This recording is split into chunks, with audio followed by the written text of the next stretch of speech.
to this podcast from the BBC World Service. Please let us know what you think and tell other people about us on social media.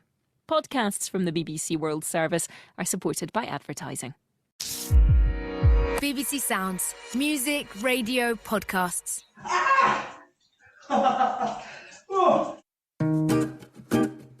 We'd all like some quick and simple ways to improve our health, but we're bombarded with often conflicting advice.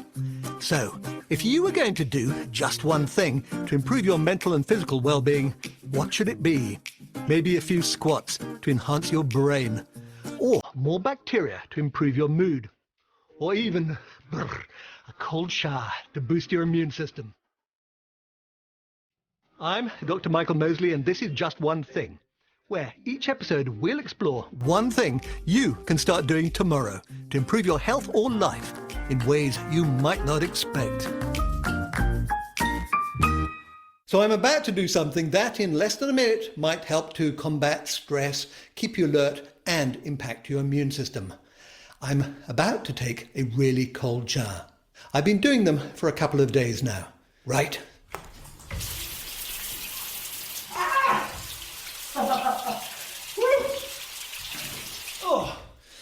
So the good thing about it is when it stops.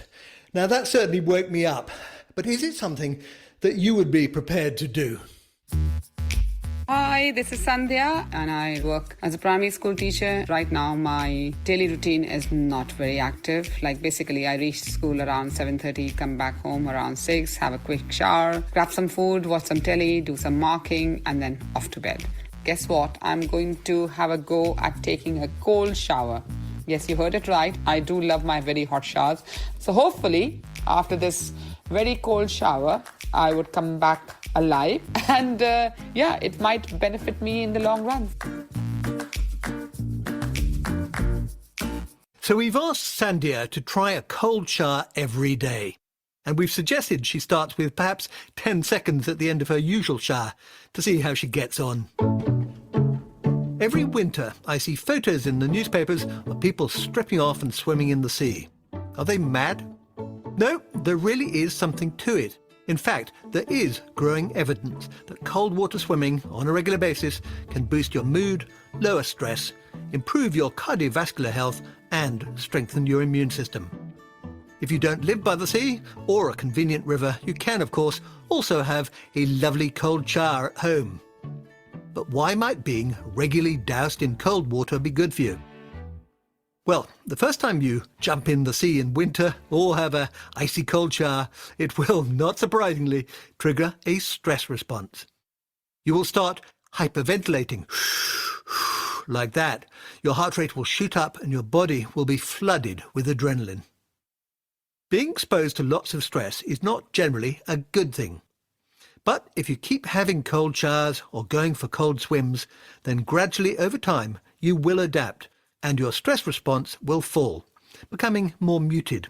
And it's thought that by exposing our bodies to small amounts of stress in a controlled way like this, we get benefits. It certainly gives our immune system a bit of a boost.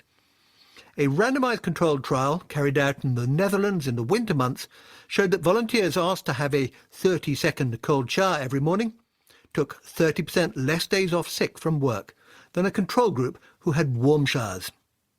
To find out why, I'll be speaking to a leading scientist a little bit later on.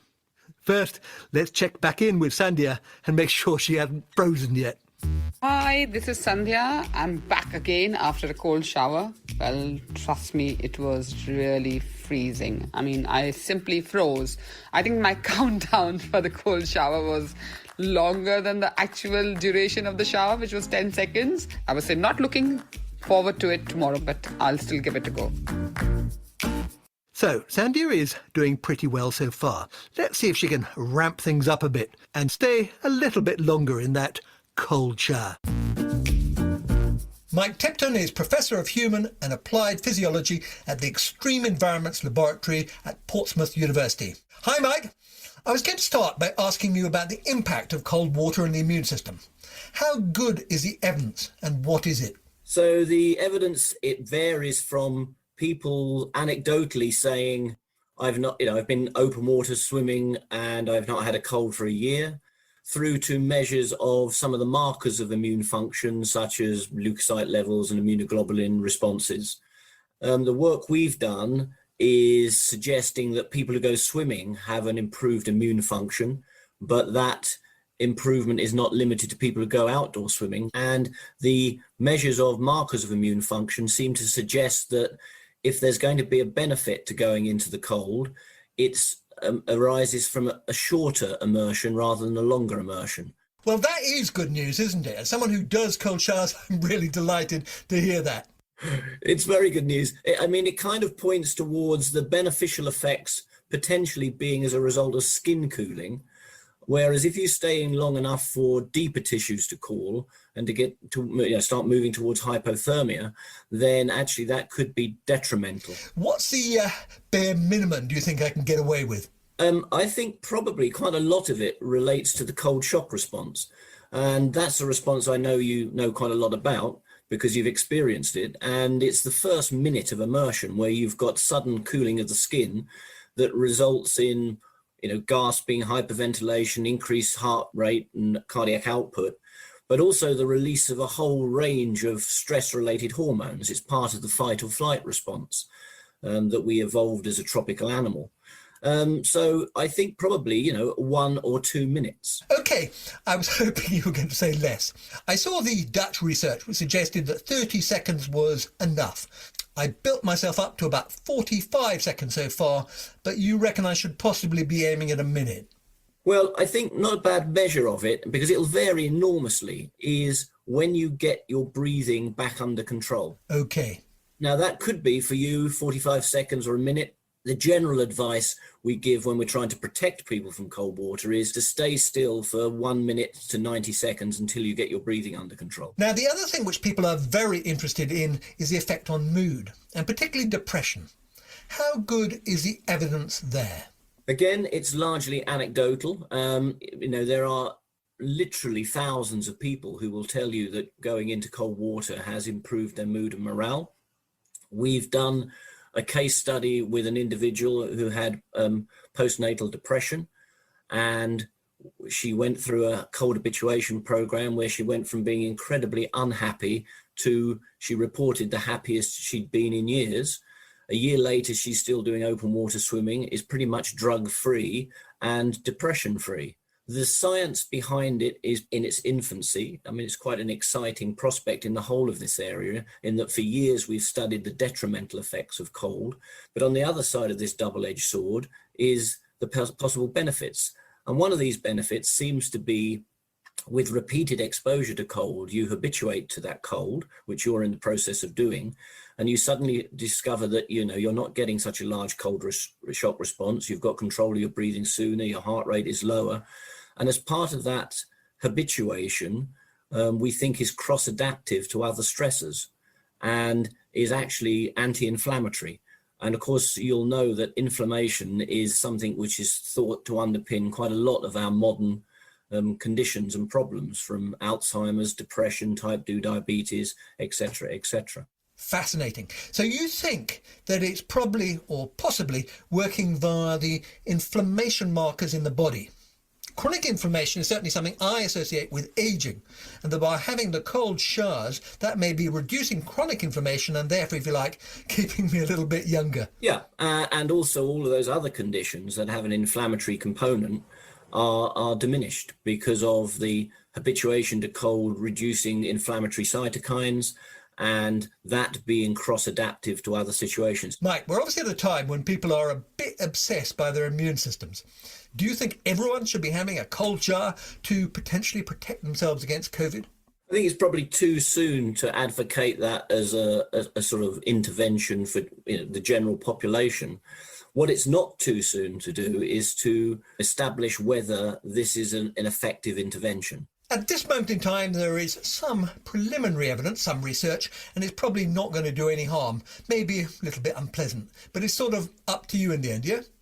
It is, provided that, you apply the same safety approaches that you would to, starting to do anything else. I mean, going into a cold shower, we're a tropical animal. We want to be in 28-degree air. Having 9 or 10 degree water dropped on you is a particularly stressful thing to do for a tropical animal. And it's going to increase, as you know, breathing, heart rate, blood pressure. So you need to make sure that you minimize the potential for the negative effects of cold immersion or cold showering and maximize the potential for the positive effects. So it's a bit like going for a run. You wouldn't go and do a sprint straight off, but you'd probably pull a muscle and give it up entirely. You start off with a bit of warm-up and ease your way into it. Yep. Ease your way, have a health check, and then, do it in a very controlled and incremental way, yeah. I'd be really interested to know where you're focusing next in terms of your research. So we have a whole host of hypotheses that underpin the anecdotal accounts. What we want to know is what the active ingredient in all of this is.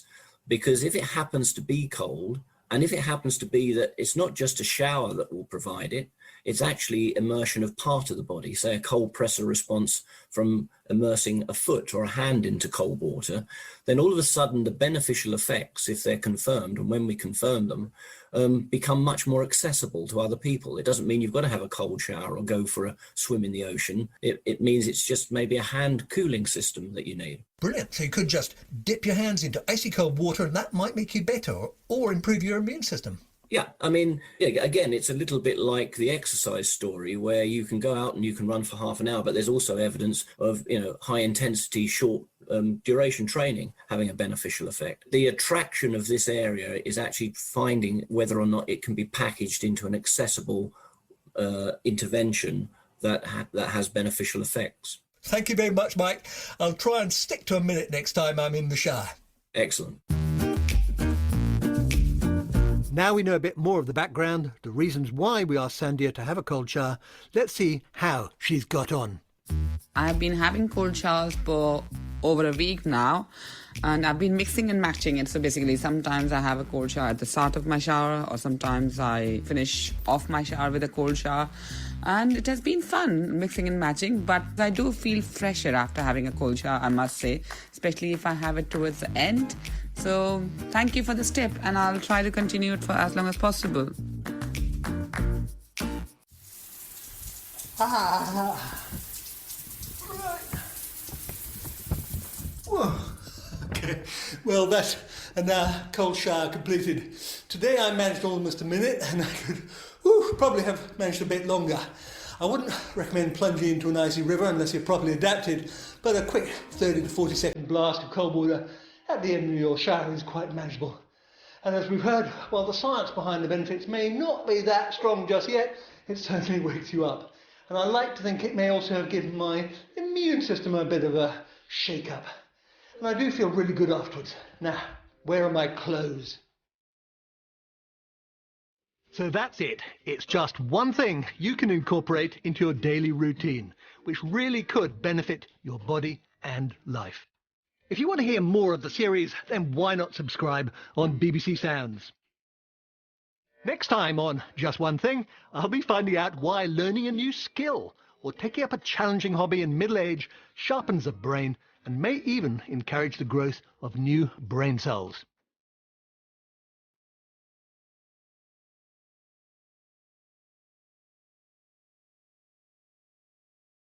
Hi, this is Jane Garvey. I really hope you enjoyed that podcast. I'm here just to tell you about a new one on BBC Sounds called Life Changing, in which I get the chance to have some really, I hope, insightful conversations with people who've lived through some extraordinary challenges and experiences. Just have a listen. I said, this is it. I didn't know where I was going, what I was going to do. And literally, like what is seen in the films, I just took apart my mobile phone and threw out the SIM card, and I just drove as fast and as far away as I could. We just quietly stood there, just the stunned disbelief. You cannot believe what you're looking at. I just want to get inside your head here. You're sitting there in your house in Wales and you're messaging a woman who's Malaysian royalty, as it turns out, also your half-sister. I mean, have you got a cup of tea there with you, packet of hobnobs? I mean, this is crazy, isn't it? Oh, absolutely crazy. It's absolutely crazy. Join us if you can. I promise you won't regret it. Subscribe now to Life Changing on BBC Sounds.